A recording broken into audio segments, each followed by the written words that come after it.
So join us. See what shenanigans we get into next. Who knows, maybe somewhere along the way, you'll find your favorite winemaker. Did you join us for our visit with Tom Darling at Sugarloaf Wine Company? Man, that was an eye-opening visit for me. Sounds like that custom crush spot is a great collaborative space for Tom and Darling Wines. Now we're back at it and headed just a few miles down the road from our cottages at Sonoma's Best. It's time to hang out with Jenny and Scott from Jolie-Laide. We're all kinds of excited to check out their new winery digs. What are we doing here? Icy barrels. What's happening, guys? Is it a spa day? It is a spa day. Harvest is coming, man. We got to get ready for it. Oh, wow. So this is Shay. He's working harvest with us this year. Man. We got him steaming some barrels. So we steam it, we swell the wood, and it kind of acts like an autoclave, if you will. And then, like he said, he bungs them tight, and it pulls the vacuum, so we can make sure there's no leaks, no holes. Yeah, right. Aromatherapy. Smells good. I thought it was just going to be water smell, but it's not. That smells good. No, it smells like oak. We have barrels back to like the early 2000s. As long as you take care of them, and this is one of the ways we take care of them, keep them hydrated. We just keep using them because we don't use any new oak. We want the wines to taste like the place and the grapes that these guys work so hard to grow. So we just use a lot of neutral barrels.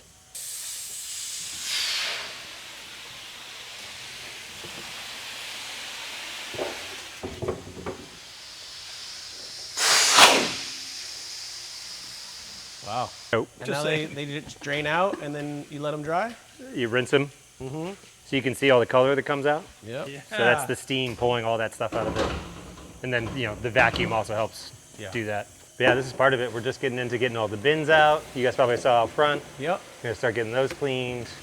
Your timing is kind of impeccable. 'Cause It's coming. We're about to be in the starting. weeds. It's coming. About to be in the weeds. I Oh, love yeah. it. That means this whole place is just empty. Is that what you're saying? We have a little bit of Syrah still in barrel. Okay. Because we kind of have two different styles of wines. We have the lighter, brighter things that are only in barrel for 6-8 months, and then things that are more structured, things like Syrah. So if you guys want to taste some out of barrels later, that's what it'll be. Oh, yeah. Down for that. All of that. There's so many parts to making wine that the end consumer will never know or see. Right. They don't see all the things that happen in the vineyard, as much time as we spend on a forklift, all the time doing this kind of stuff. So the purpose of this is to help maintain the barrel. Is there anything else that it does? Basically sanitizes it as well. So it's getting rid of anything that would potentially be growing in there, like bacteria or anything bad that would go into the wine. Pulling that vacuum allows it to come out in the water when we dump it. A new barrel roughly is, $1,000, $1,200. Or the fancy wineries, they use them 2 or 3 times. They buy really nice barrels and they take care of them, and then that's when we take them. How important is it to have a clean winery, and what are the steps that you have to do in order to maintain a clean winery? It's really important for us because we're not adding anything to our wines except a little bit of sulfur. And I think, that's something, like some feedback that we get from our distributors and people throughout the world is that the continuity of cleanliness in our wines is something that's always there. It's like a reliability, so we really do hang our hat on that. A clean winery does translate to clean wine. Sounds like boss vibes to me. All right. You ready? Yeah, let's go. Oh, that's dope.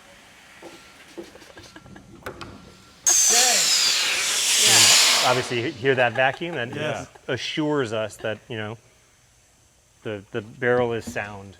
So you said there's a little Syrah in barrel, right? Indeed. So can we go taste some of that? Yeah, want to try some wines? Yeah, Let's let's get go. the thief and roll. So I never put 2 and 2 together to realize that just before harvest, wineries are basically empty. I guess if they didn't empty those tanks and barrels and move that last vintage into bottle, where the heck would they put all the new juice that's about to roll in? About the only wine in this winery right now, that is, not in a bottle, is that delectable Syrah, and it's sleeping in that barrel room over my shoulder back there. If you have never had the experience of barrel tasting, it is one of my favorite things to do in a winery. The wine isn't ready yet, but man, what an amazing palate experience. It is definitely a backstage vibe sort of thing. Call that a thief. It's a thief. Stealing wine. Stealing a wine. This is how you do it. I get more. Why do you always get more? It's not fair. Oh, yeah. Meh.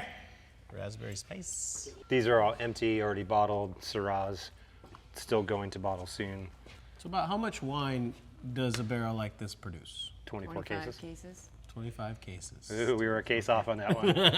I'm going to defer to her. It would say 25. 25 cases. We have several Syrah vineyards, but we have one main one that we usually designate as a single vineyard. It's called Hawks Butte, from Yorkville Highlands. So that's what you're tasting. So not as many people know Yorkville, but it's, it literally touches Anderson Valley. So much colder, windier, thicker skins because of that, higher elevation. So Syrah can be a lot of things, like all varieties, but Syrah on a cold site is where it really stays really blue and olive and game and graphite and violet, like all the things that we like in Syrah. Wow, so pretty. You gotta be careful. White shoes in a winery. White shoes in a winery. I know, look at the van game here. It's not harvest yet. I know, once harvest starts, man, it's boots all the time. It's boots. Boots and barefoot.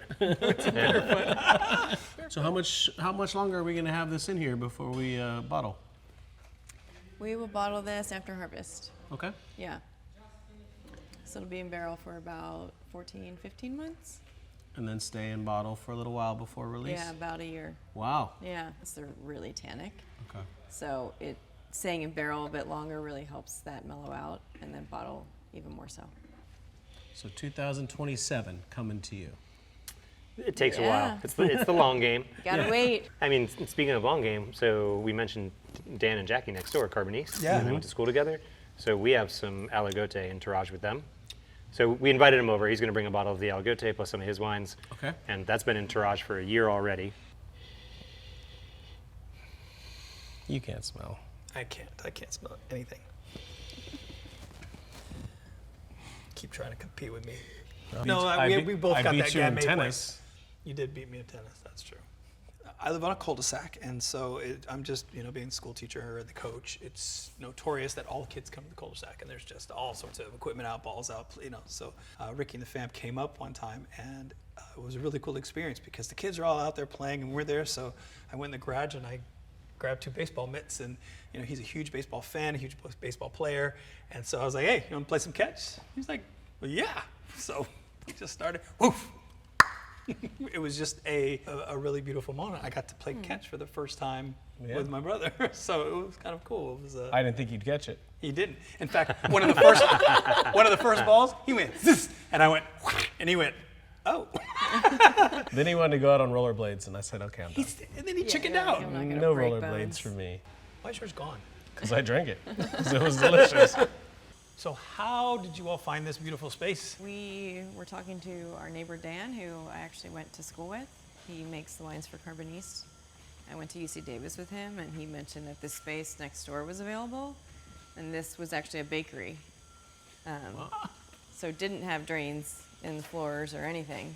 It had like 25 ovens going all day long. When it was a bakery, there was 120 employees in here. 120. This place Yeah. was Yeah, like hot. 24 hours a day. It was very hot. We toured it when it was a bakery. Yeah. Jenny used to work at Three Sticks behind us. And, you guys saw all the signs when you came in. This is just a big kind of urban complex. Yeah. So, like, a lot of our friends are here. Bedrock is here, Scribe, Batson Hall, Carbonese next door, on and on. So it's almost all wineries.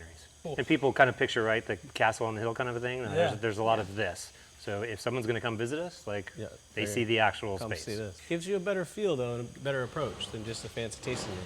Absolutely. It's more in touch with the wines. Yeah. Like where they're made. There's a real aesthetic pleasure for me with the tanks and lined up. It's really gorgeous, Stainless steel's pretty. It's like mirrors everywhere. right?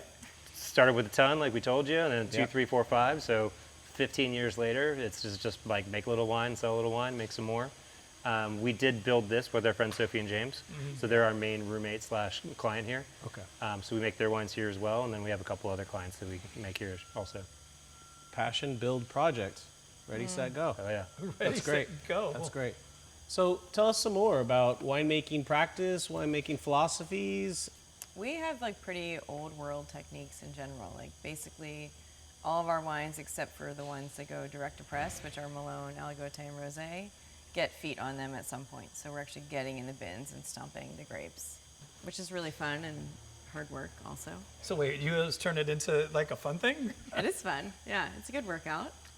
Throw some shorts on, It's like you get a in the stair- bin, you step on the grapes. Yeah, it's like a Stairmaster. And you Looks just- like you need to put him into work. Yeah. One bin is fun. After that, it's not fun. It's not fun anymore. No, Sid. everyone wants to do one bin. One bit. And then you're like, get me out of here. Yeah. Our winemaking couldn't be more rudimentary. everything, we step on some grapes, we throw into a tank, and that's kind of it. We don't use any new oak. We just use the yeast that come in on the grapes. So basically just letting the vintage and the vineyard and the varietal show you what it has to offer for that year. Expressing the place to me is what winemaking should be. That's what is very Yeah. true and clean about it. That conversation about vintage kind of stopped happening. We want people to understand that the wine is supposed to be different every year. And so that's our very gentle and humble way of reminding everyone is we completely change it every single year. Wine's That's supposed what to be wine different is. every year. That should, Yeah. that should be the experience of wine. It's just, we've gotten Exactly. so far away from that, and we think that's unfortunate and kind of Right. antithetical to what wine is, so that's what we do. Jenny and Scott stay hustling. I guess that's why their juice is so damn good. I think these two are a perfect combination of deeply in tune with analog, but grind in that digital space. I can promise you one thing. One of their bottles will be on a holiday table this year. But then again, their bottles are always on my holiday table. We plan to stick around the winery for a bit longer. Jenny and Scott have invited some friends over to break bread and have a laid-back meal before kicking off their crazy harvest season.